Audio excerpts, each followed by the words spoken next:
Good evening, and welcome back. The Trojan horse is not in the Iliad.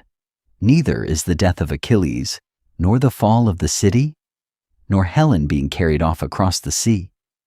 The poem that everyone names as the source of this story begins in the 10th year of a war.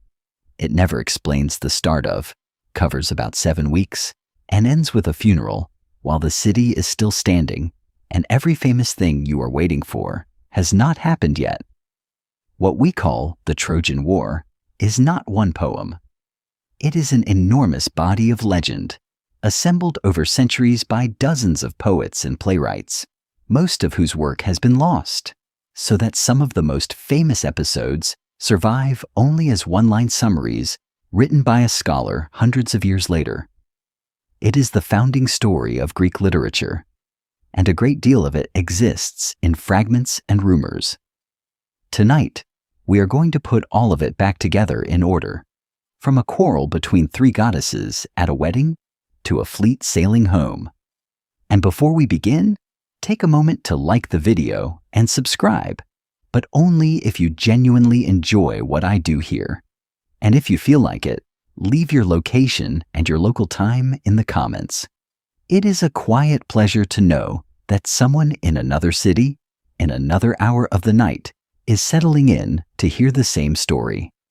Now dim the lights, let a fan hum somewhere in the background, and let us go back to the beginning. It is worth knowing, before we start, what our sources actually are, because it explains why the story has the shape it has. There is a further thing worth knowing about how these poems were made, because it changes how you hear them. For a long time, the puzzle of Homer was the repetitions. The poems are full of them. The sea is wine dark. Dawn has rosy fingers. Achilles is swift-footed over and over, including in scenes where he is sitting down. Whole passages recur word for word, particularly descriptions of a man arming himself or a meal being prepared. To readers raised on printed literature, this looked like clumsiness, and generations of scholars either apologized for it or argued that the poems must be the work of several hands stitched together badly. In the 1930s, an American scholar named Milman Parry went to Yugoslavia with a recording device. Because there were still, at that date, illiterate village singers performing long heroic poems from memory in coffee houses. He and his assistant Albert Lord recorded thousands of lines of them, and what they found answered the question completely. The singers were not memorizing. They were composing, live at speed, using a stock of ready-made phrases that fitted particular metrical slots. If the singer needed to name a hero at the end of a line, he had a phrase of the right length ready. If he needed to describe dawn or a ship or a man dying, he had a formula. The repetitions were not weaknesses. They were the technology. They were what made it possible to produce 15,000 lines of metrically perfect verse without writing anything down. And one of the singers Parry recorded produced a poem as long as the Odyssey. Which means that when we read that the sea is wine dark for the 40th time, we are hearing the working machinery of a craft that was already ancient when the Iliad was fixed, and that the poem in front of us is one performance, on one occasion, out of many thousands that were never written down and are gone. The Iliad and the Odyssey are the 2 poems that survive complete, and they are the oldest substantial works of literature in Europe. They were composed somewhere around the 8th century before the Common Era, at the end of a very long tradition of oral performance, by a poet or poets that antiquity called Homer, and about whom we know nothing whatsoever. They are extremely long. The Iliad runs to more than 15,000 lines, and between them, they cover only a sliver of the story, the quarrel in the 10th year, and one man's journey home afterward. Everything else came from a group of poems that scholars call the epic cycle. There were 6 of them. The Cypria covered the origins of the war and the first 9 years. The Aethiopus and the Little Iliad and the Sack of Ilion covered everything between the end of the Iliad and the fall of the city. The returns covered the homecomings. The telegony covered what happened after the Odyssey. Together they formed a continuous account from the wedding that started it to the last of the survivors dying in bed. Every single one of them is lost. What we have instead is a summary. Sometime in late antiquity, a scholar generally identified as Proclus wrote a short prose digest of each of these poems, a paragraph or two apiece, listing what happened in order, and that digest survived by being copied into the front of a manuscript of the Iliad. So for the death of Achilles, one of the most famous events in Western literature, our best evidence for the original epic version is a scholar's plot summary, plus quotations preserved in other authors, plus later retellings. The rest comes from the Athenian playwrights of the 5th century, who mined this material constantly and whose surviving tragedies give us Ajax, Philoctetes, Iphigenia, Hecuba, and the women of Troy after the sack. It comes from later Greek mythographers who compiled handbooks, and, for the horse and the sack in particular, it comes from a Roman poet writing in Latin 7 centuries after Homer, because Virgil's Aeneid contains the fullest surviving narrative of the night the city fell, told by a Trojan survivor from the losing side. So when we tell this story straight through, we are doing something no ancient audience would have done. They knew it in pieces, from different performances and different plays, with details that contradicted each other, and nobody minded. Let us begin, as the tradition does, with a wedding that a guest was not invited to. The gods, in the Greek telling, had a habit of coming down to earth for occasions, and the wedding of the mortal hero Peleus to the sea goddess Thetis was one of the great ones. There was a reason for the marriage, and it was a piece of self-interested divine management. Thetis was beautiful enough that both Zeus and Poseidon had pursued her, until a prophecy reached them that she was fated to bear a son greater than his father. That is an alarming thing for the king of the gods to hear. The solution was to marry her off, quickly, to a mortal, so that the son who surpassed his father would surpass a man rather than a god. Every deity was invited except one. Eris, whose name means strife, was left off the list for reasons that hardly need explaining, and she turned up anyway and threw a golden apple into the middle of the celebration with an inscription on it. For the fairest. 3 goddesses claimed it.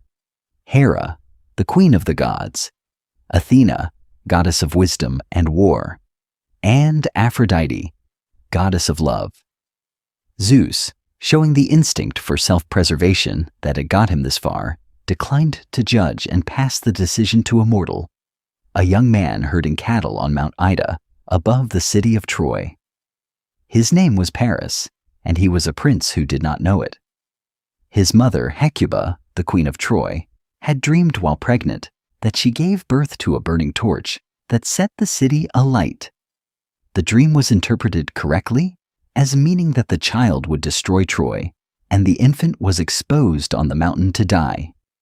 He did not die.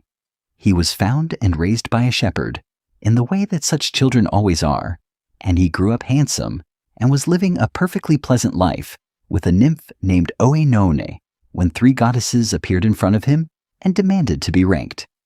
They did not simply stand there. Each offered a bribe. Hera offered power, rule over all of Asia. Athena offered wisdom and victory in battle, that he should never be defeated. Aphrodite offered him the most beautiful woman in the world. He chose Aphrodite. And in doing so, he made 2 permanent enemies among the gods, which is why, for the whole of the war that follows, Hera and Athena work relentlessly for the destruction of Troy, and why divine partisanship is treated in the Iliad as something everybody simply knows about, like weather. The most beautiful woman in the world was already married. Helen was the daughter of Leda, and her father, in the version that stuck, was Zeus, who came to Leda in the form of a swan, which is one of those details that the Greeks reported with complete equanimity and that everyone since has found difficult. She grew up in Sparta as the daughter of King Tyndareus, and when she reached marriageable age, essentially every prince in Greece came to compete for her. Tyndareus had a problem, and it was not choosing. It was that he had a courtyard full of armed, proud, competitive kings, and whichever one he picked, the others were going to be extremely unhappy and heavily armed at the same time. The solution came from the cleverest man present, who was not a serious contender and knew it. Odysseus of Ithaca, king of a small rocky island with no wealth to speak of, proposed that before the choice was made, every suitor should swear a binding oath to defend the marriage of whoever won and to come to the husband's aid if anyone ever took her from him. In exchange, he asked Tyndareus to help him marry the niece he actually wanted, a woman named Penelope. They all swore it. The oath was sworn, in the traditional version, over the dismembered pieces of a sacrificed horse, which is the kind of ritual that makes clear how seriously it was meant. Standing on the pieces of a cut animal while swearing appears in a number of ancient traditions, and the implied meaning is not subtle. This is what happens to the man who breaks it. Helen was given to Menelaus of Sparta, brother of Agamemnon, king of Mycenae, and the most powerful man in Greece. And that oath is the mechanism of the entire war. It is why a private grievance between two households became a coalition of every kingdom in Greece, and it was proposed by the man who would later spend 20 years trying to get home because of it. Years passed. Paris, meanwhile, had been recognized.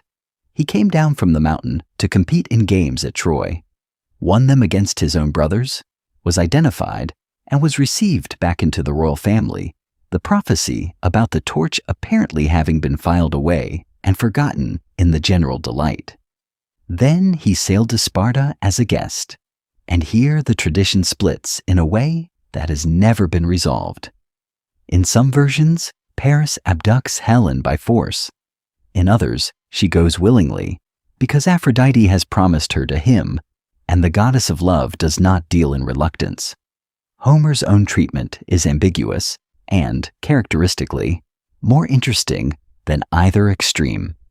His Helen is bitter, self-loathing, and articulate about her own situation, and she calls herself dreadful things, and the old men of Troy watching her walk along the wall say to each other that no one could blame either side for fighting over a woman who looks like that, and then say that all the same, she should be sent home before she ruins them. Helen is the most argued over figure in the whole tradition, and the Greeks themselves could not settle her. There is a story that the poet Stesichorus wrote a poem attacking her and was struck blind for it, and recovered his sight only after writing a retraction in which he stated that the entire premise was false. What he claimed, and what several later writers took up, is that Helen never went to Troy at all. The gods made a phantom of her out of cloud and gave it to Paris, and the real Helen was carried to Egypt and kept safe there for the duration, so that the whole war was fought over an image of a woman who was somewhere else. Herodotus, visiting Egypt, was told a version of this by priests and found it entirely plausible on the grounds that if the Trojans had actually had her, they would obviously have handed her over rather than watch their city destroyed. Euripides built a whole play on it, in which Menelaus arrives in Egypt after the war with the Phantom in his ship and meets his actual wife, who has been waiting. This is not a minor variant. It is a serious ancient attempt to solve a moral problem, which is that the greatest war in the tradition was fought for a reason that does not bear examination. And it sits alongside the opposite tradition, in which Helen is blamed absolutely and is called the ruin of ships and men and cities. Homer, characteristically, does neither. His Helen is a real woman in an impossible situation who insults herself more harshly than anyone else does, who weaves a tapestry showing the battles being fought over her, and who, at the very end of the Iliad, speaks at Hector's funeral and says that in 20 years in that city, he never once said an unkind word to her, and that he stopped anyone else who did. It is the last speech in the poem before the burial, and it is given to the woman everybody blames. Menelaus was away, at a funeral when they left. They took a great deal of treasure with them, and when he returned and found his wife and a substantial portion of his household goods gone, he went to his brother, and Agamemnon called in the oath. The gathering of the fleet took, by the tradition, some years, and it produced two of the best stories in the whole cycle, both of which concern men who did not want to go.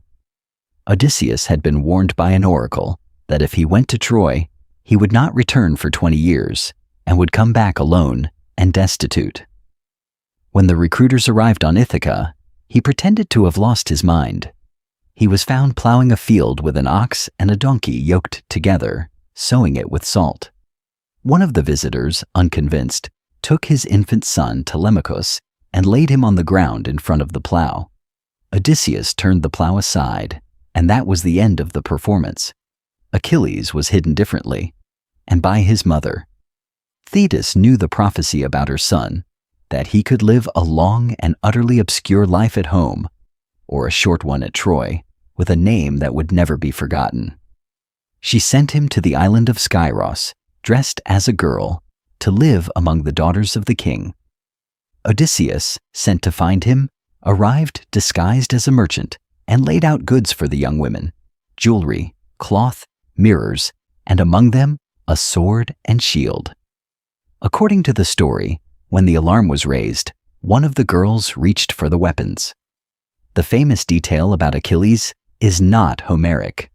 The dipping in the river Styx, the heel held between his mother's finger and thumb, the one vulnerable spot, appears only in much later sources. Homer's Achilles is simply the best fighter alive, not an invulnerable one, and he is wounded, and the poem is better for it. The fleet gathered at Aulis and could not sail. There was no wind, week after week, and the prophet Calchas gave a reason for it. Agamemnon had offended the goddess Artemis, and the goddess required the sacrifice of his daughter Iphigenia. He sent for her, with a message that she was to be married to Achilles. She came with her mother Clytemnestra, and Agamemnon killed her, or in some versions, Artemis substituted a deer at the last moment and carried the girl away to serve as her priestess in a distant land, which is the ending the Athenian playwrights generally preferred, and which does nothing to reduce the horror of the father's decision. The wind came, the fleet sailed, and Clytemnestra was left at home in Mycenae, with 10 years to think about it, which is a detail worth holding on to. One more thing happened on the way. On an island stop, a warrior named Philoctetes, who carried the great bow of Heracles, was bitten by a snake. The wound would not heal, it stank appallingly, and he screamed with the pain of it, and the Greeks, unable to conduct sacrifices with that noise and that smell in the camp, put him ashore on the deserted island of Lemnos with his bow, and left him there. He would spend 10 years alone. They would need him again. The war itself, in the tradition, lasted 10 years, and for 9 of them, very little that we would call a siege took place. Troy was not a city that could be stormed. Its walls were famous, said to have been built by Poseidon and Apollo working for a former king who then refused to pay them, which is a background detail the poem drops in casually to explain why one of those gods is quite so pleased to see the place fall. The Greeks camped on the shore by their ships, and the Trojans held the city, and neither could finish the other. It is worth coming down from the level of kings for a moment and asking what that beach actually was, because the poems assume it and never describe it. There were, by the poem's own count, more than 1,000 ships. The Iliad contains a long passage, the catalogue of ships, which lists the contingents and their commanders and the towns they came from, region by region, for nearly 300 lines. It is the part everyone skips, and it is one of the most historically interesting things in the poem, because a number of the places it names were insignificant or entirely deserted by the classical period, and some of them have turned out to be genuine Bronze Age sites. Whatever else it is, it preserves a memory of a map that had stopped being accurate centuries before the poem was written down. The ships were long, low, and open, driven by oars with a single square sail for a following wind. They were dragged up onto the sand stern first and propped with stones, and after 10 years they were rotting, and the poem mentions it. Behind them, the Greeks had built huts, and then a wall and a ditch, so that the camp was itself a kind of town, with a beach as its main street, and an assembly place and animals and forges and captured women doing the cooking and the weaving. The fighting was done in bronze. A wealthy man had a helmet, a corselet, greaves, and a shield, and the shield was the important thing, sometimes described as covering him from neck to ankle. He carried a spear or two, thrown and thrust, and a sword for close work. He arrived at the battle in a chariot, and then got down and fought on foot, which is a detail that has puzzled everyone, since chariots elsewhere in the Bronze Age were fighting platforms for archers. Either the poets had inherited the chariots from the tradition without remembering what they were for, or aristocratic Greeks really did use them as expensive taxis to the front line. Most men had none of this. The bulk of an army was ordinary farmers with a spear and perhaps a leather cap, and the poems barely see them. There is one exception, a common soldier named Thersites, who stands up in the assembly and says out loud what Achilles said, that Agamemnon is greedy and the war is not worth it, and he is described as the ugliest man who came to Troy and is beaten with a staff for it, and everyone laughs. It is the only time in the Iliad that anyone from the ranks is allowed to speak, and the poem makes him a joke, and what he says is entirely correct. So the Greeks raided. They spent most of a decade sacking the smaller towns and islands around the Troad, taking supplies, treasure, and captives, and this is not a footnote. It is the direct cause of everything that follows, because 2 of the women taken in those raids were Chryseis and Briseis. The raiding is where a great deal of the emotional groundwork of the poem is laid, and the Iliad refers back to it constantly. Achilles says at one point that he has sacked 12 cities from the sea and 11 by land, and this is not boasting so much as accounting. Andromache's entire family was destroyed in one of those raids, at Thebe, under Mount Placus, where Achilles killed her father and all 7 of her brothers in a single day. And then, she says, did not strip her father's armor, but burned him properly with his weapons and raised a mound, and the mountain nymphs planted elms around it. That detail is remarkable and easy to miss.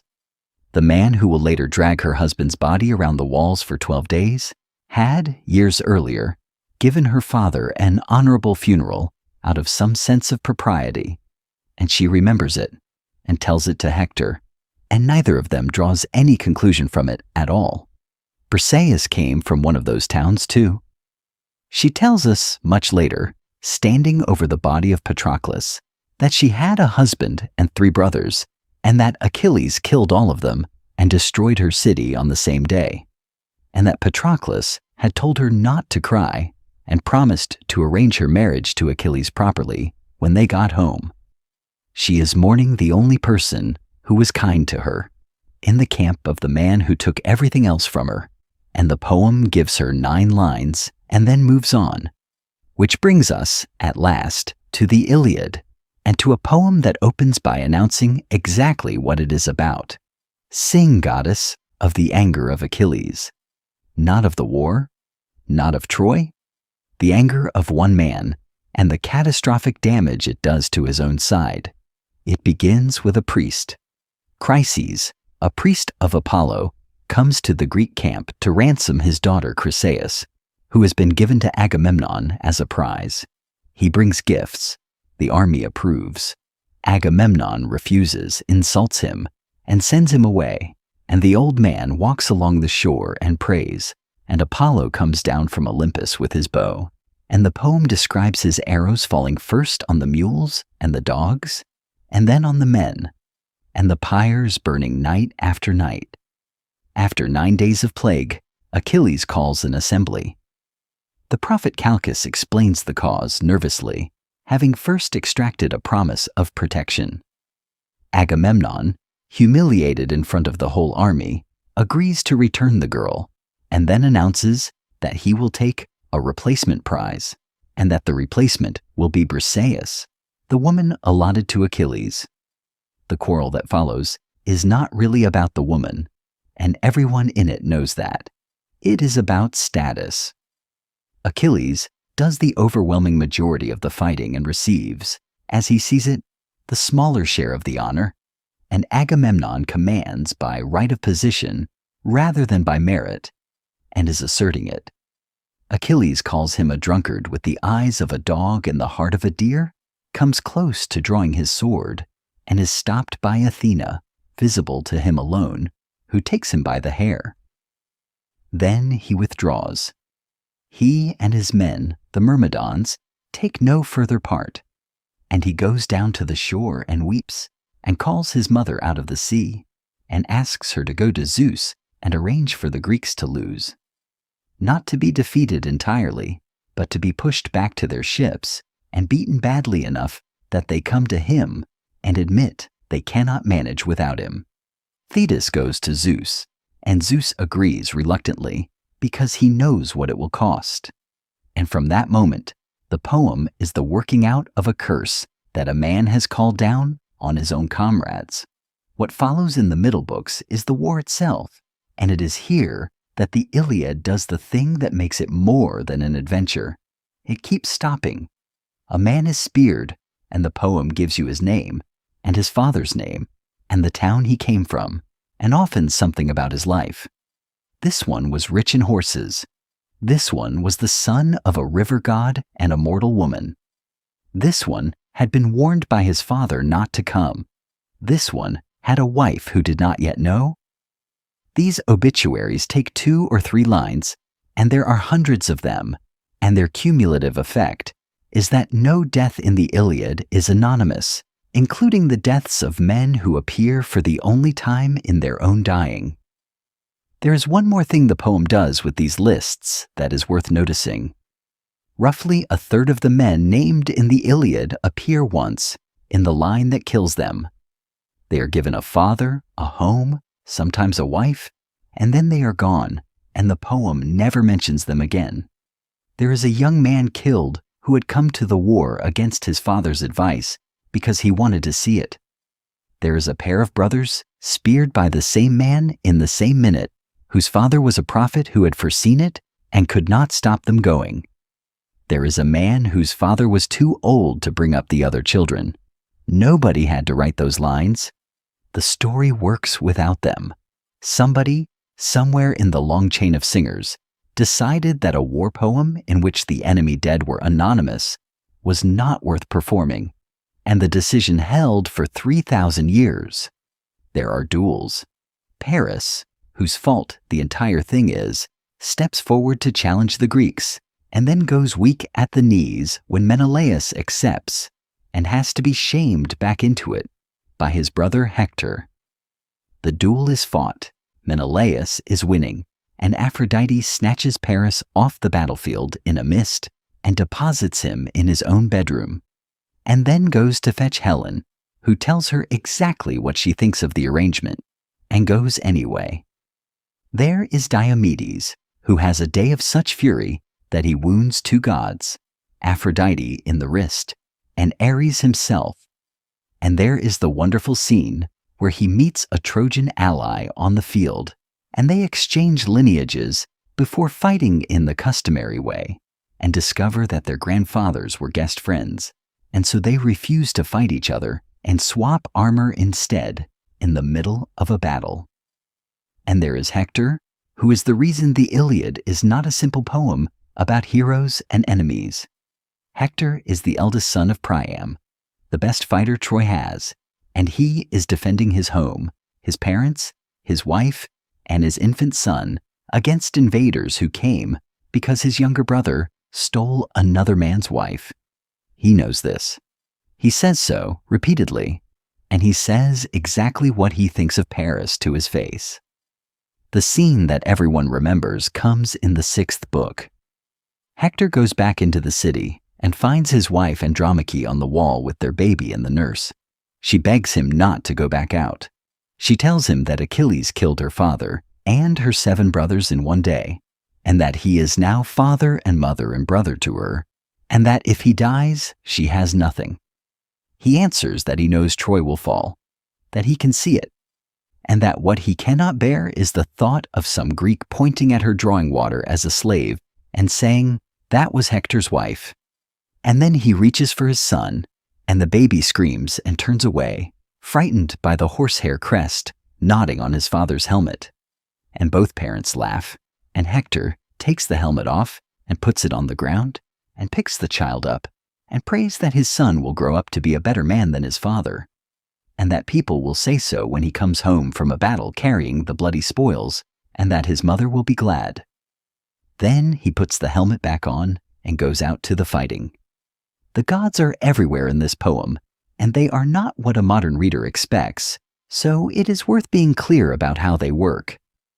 They are not good. They are not just.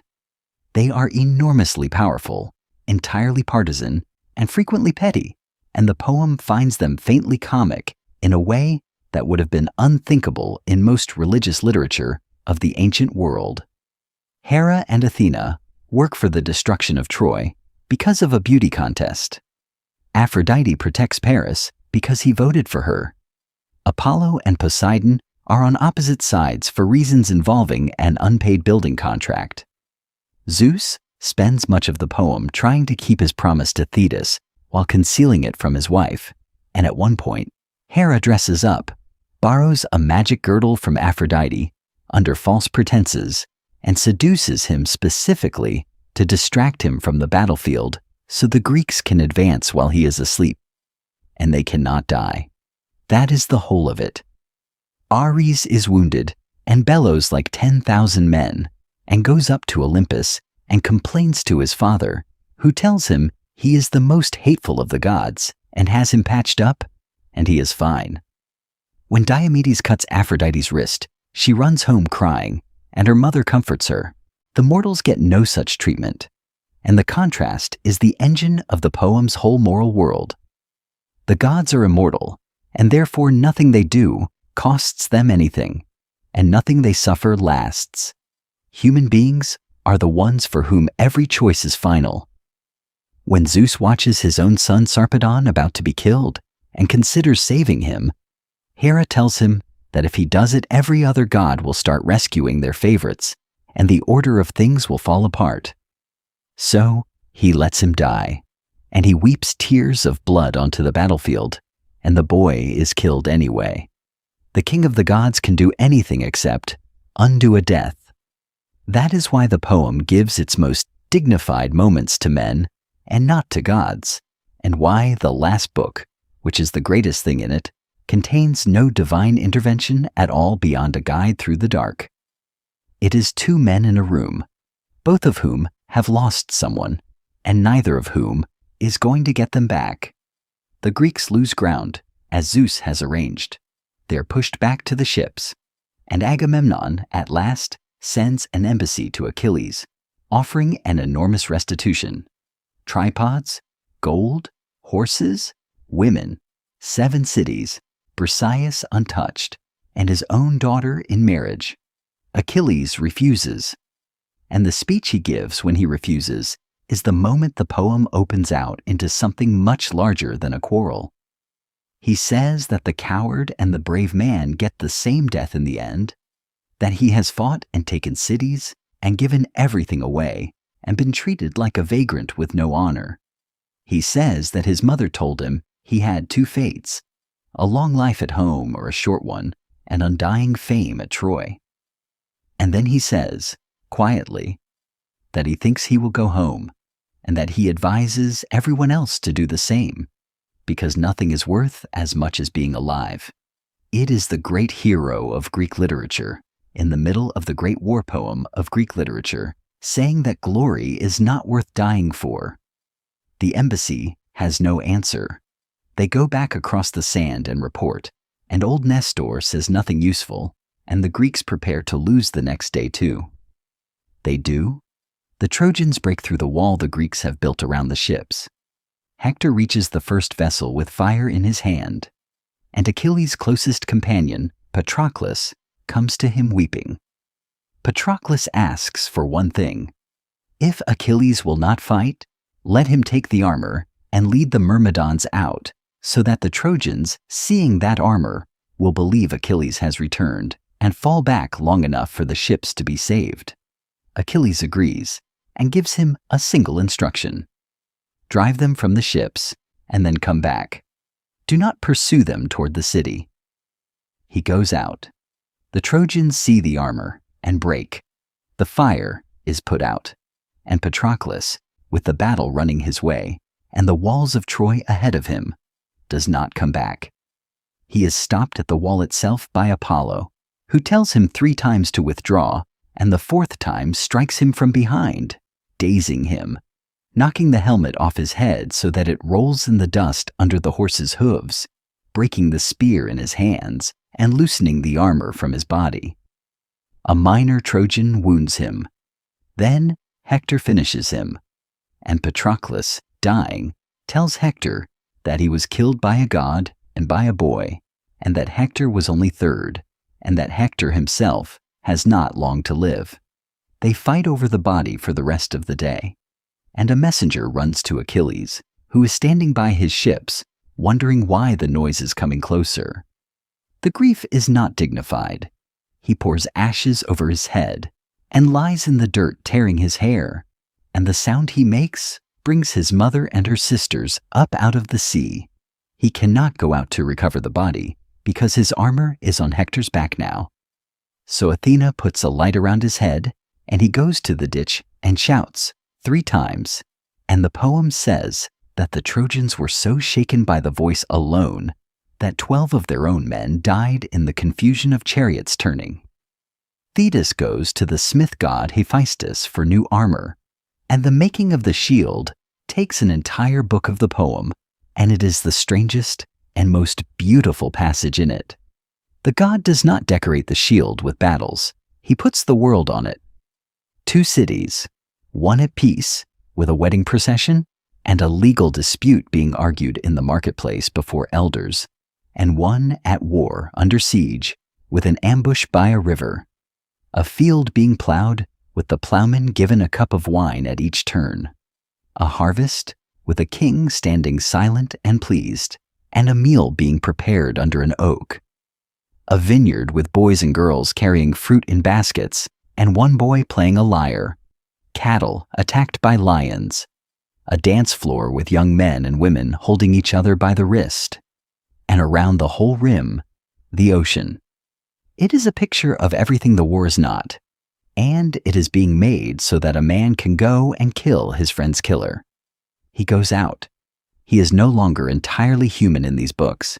He fights the Trojans into the river until the river itself rises against him, choked with bodies, and he has to be rescued from drowning by fire. And then the Trojans run for the gates, and Hector, alone, will not go in. His parents call to him from the wall.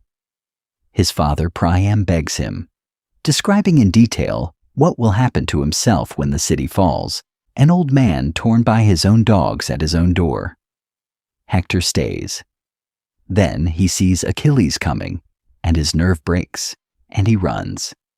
They run 3 times around the walls of Troy, past the lookout point, and the wild fig tree, and the washing troughs where the women of the city used to do their laundry in peacetime. The poem notes the washing troughs. It is the same instinct as the shield. Athena stops the chase by taking the form of Hector's brother and telling him they will fight together. He turns. She vanishes. He understands then that the gods have called him to his death, and he says that at least he will not die without a struggle and without something for men to hear of afterward. Achilles kills him in the throat In the gap in the armor he knows, because it is his own armor. Hector, dying, asks that his body be returned to his parents for burial. Achilles tells him that he wishes he could eat him raw. Then he pierces the tendons of the dead man's feet, threads a strap through, ties him to the chariot, and drags him around the walls in front of his family. He goes on doing it.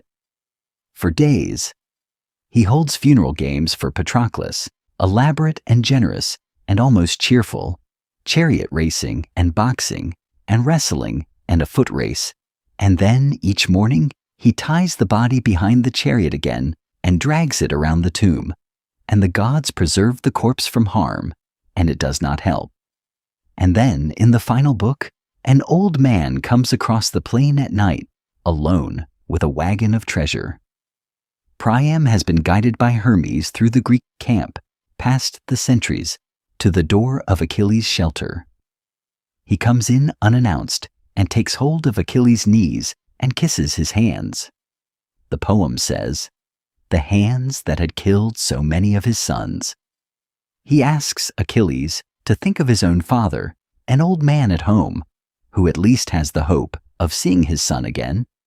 And Achilles takes the old man's hand and pushes him gently away, and the two of them weep, one for Hector, and one for Patroclus, and for his father, and the sound fills the house.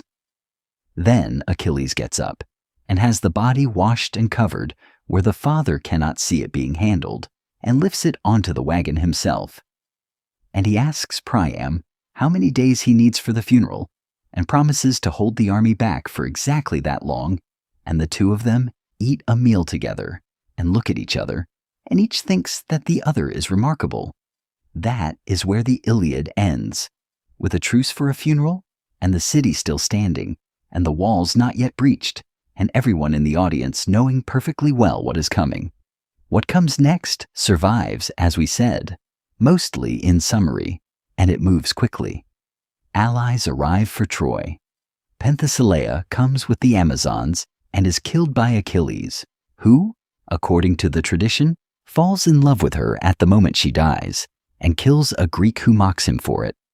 Memnon comes from Ethiopia, the son of the dawn goddess, and kills Nestor's son, and Achilles kills him, and his mother weeps dew for him every morning forever.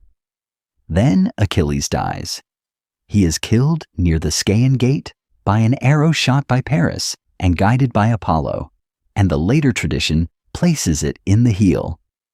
There is a fight over his body, and Ajax carries it out of the battle while Odysseus holds off the Trojans, and then the two of them argue over who should have the armor. It is voted on, and Odysseus wins, and Ajax, the second greatest fighter of the Greeks, a man who has held the line alone more than once, is destroyed by it. In the version Sophocles made into a play, he goes mad in the night and slaughters the army's cattle, believing they are the men who voted against him, and comes to his senses in a tent full of dead animals with blood on his hands, and understands exactly what he looks like. He walks out to a quiet stretch of shore, fixes his sword point upward in the ground, and falls on it. The sword, in the tradition, is the one Hector gave him years earlier when the two of them fought an inconclusive duel and parted with an exchange of gifts.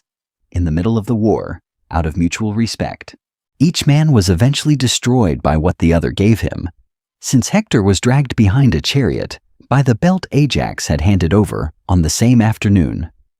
The Greeks then argue about whether Ajax is entitled to burial. The prophecies then begin to close in. Troy, it emerged, could not be taken without certain things. The bow of Heracles was needed, and so Odysseus sailed to Lemnos to fetch the man they had abandoned there 10 years earlier, which produced another of the great plays and one of the more uncomfortable scenes in the tradition, since Philoctetes is entirely aware of what was done to him. He came, and his wound was healed, and he shot Paris. The son of Achilles was needed and was fetched from Scyros, and the Palladium, a sacred image of Athena kept inside the city, had to be removed, and Odysseus and Diomedes went in by night and stole it. And then Odysseus had the idea. The horse was built by a craftsman named Achilles, out of ship timber, hollow, large enough to hold a number of men that the sources cannot agree on, ranging from about 20 to 50. The Greeks burned their camp and sailed away, apparently for home, and hid the fleet behind a nearby island. The Trojans came out in the morning to an empty beach and an enormous wooden horse with an inscription on it, dedicating it to Athena. What happened next is told most fully by Virgil, and he tells it as an eyewitness account by a man who was there. The Trojans argued. Some wanted to take it into the city. Others wanted to burn it or throw it off the cliffs. The priest Laocoon threw a spear into its side, and the thing boomed, and he warned them not to trust it, and said the line about fearing Greeks, even when they bring gifts. Then they found a Greek hiding in the reeds. His name was Sinon, and he had been left behind deliberately, and he was very good. He told them he had been marked for sacrifice by his own side, and had escaped, and he cursed the Greeks with great conviction, and he explained that the horse had been built as an offering to Athena, and made deliberately too large to fit through the gates, because if the Trojans got it inside, the city would become invincible. And then 2 enormous serpents came out of the sea and killed Laocoon and both his sons in front of everyone, which the Trojans reasonably interpreted as the punishment of Athena for the spear. Cassandra, the daughter of Priam, who had been given prophecy by Apollo and then cursed never to be believed, told them what was inside and was not believed. They pulled down a section of their own wall to get it in. There was a festival, and in the night Sinon opened the horse and signaled the fleet.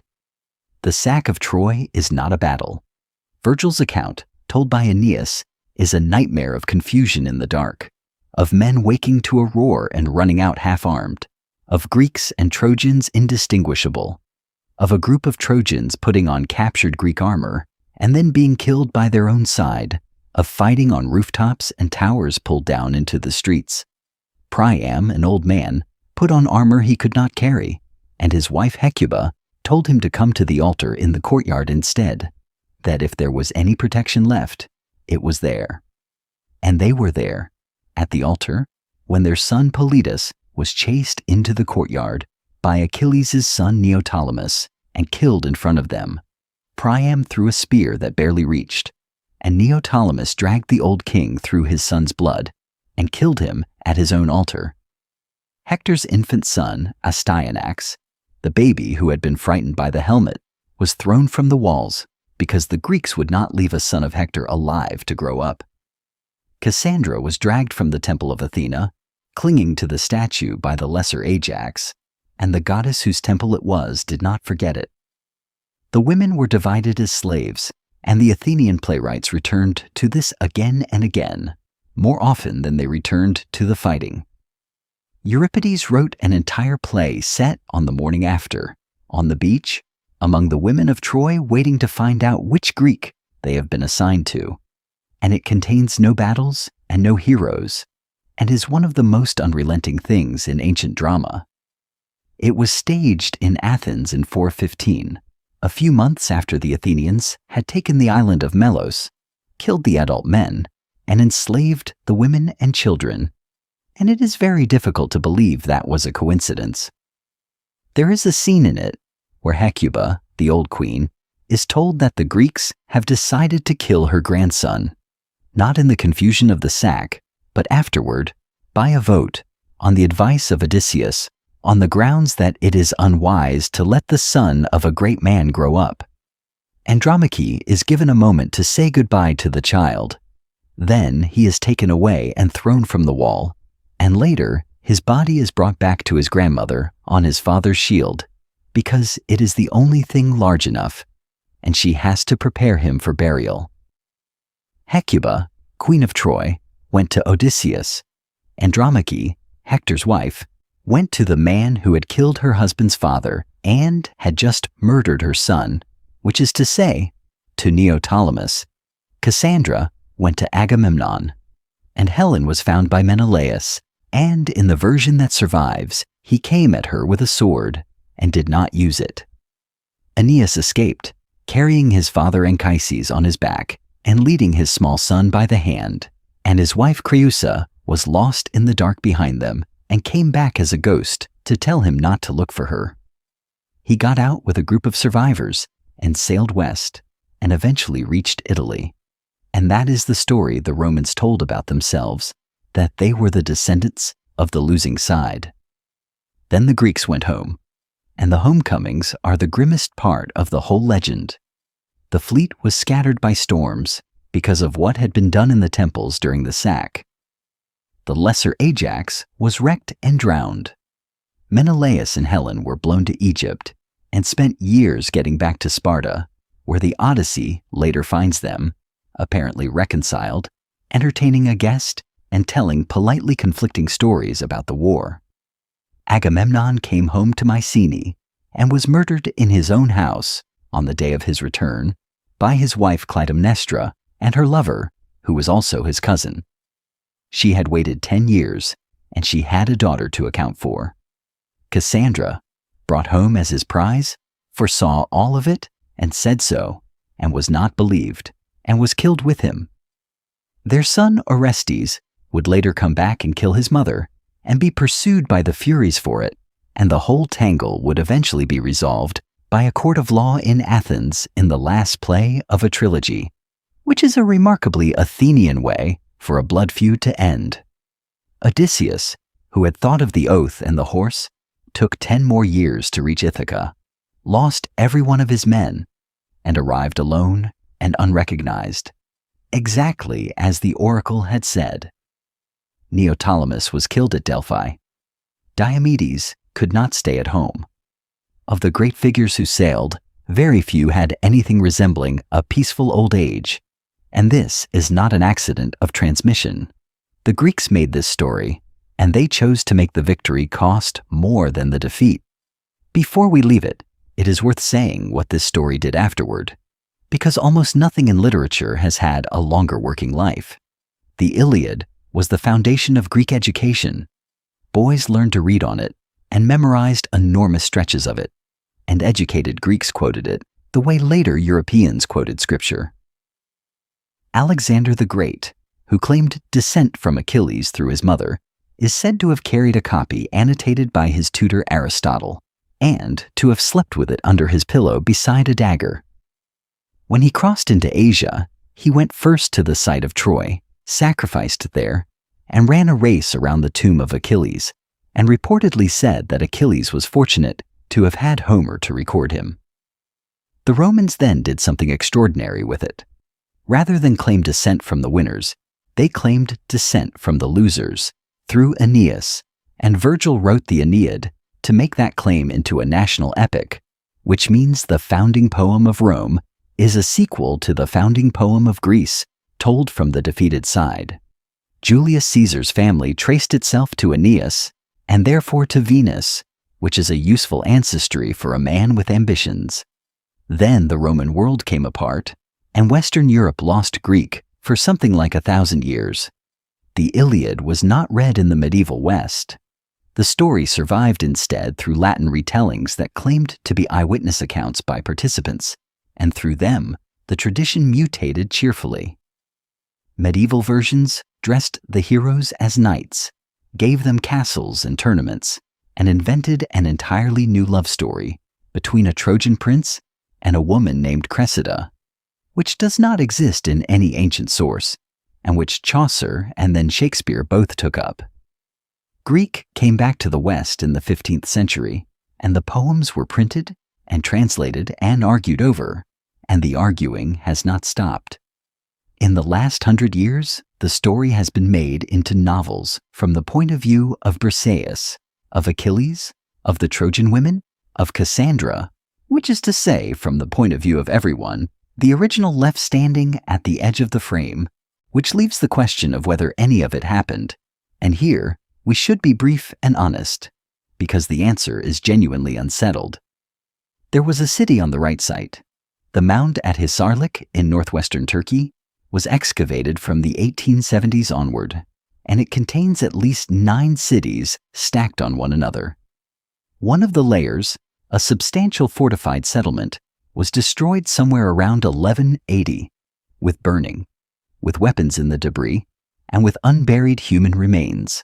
The Hittite archives from the same period discuss a kingdom in that region called Wilusa, which corresponds linguistically to the Greek name Ilios, and mention a king of it called Alexandru, which is uncomfortably close to Alexandros, the other name Homer gives to Paris. The same archives repeatedly mention a power across the sea to the west called Ahiawa, which is almost certainly the Mycenaean Greeks. None of that proves a 10-year siege, and no reputable historian claims it does. What it establishes is that Greeks and Anatolians were in contact and in conflict over exactly that stretch of coast in exactly the right centuries, and that a wealthy fortified city stood at that spot and burned at the end of the Bronze Age. Then everything collapsed, and Greece lost writing for 400 years, and when it came back, the first great thing anyone wrote down was a poem about a war fought long ago by men who were better than the men of today, at a city with enormous walls that nobody could any longer find. That is the story of the Trojan War, from an apple thrown at a wedding to an old man crossing a battlefield at night to kiss the hands that killed his son. If you are still awake, there is another story waiting on the screen whenever you feel ready. If you enjoyed this one, feel free to like, subscribe, or leave a thought in the comments. But there is no rush now. Set everything aside, let your shoulders drop, and let the day go. Sleep well, and sweet dreams.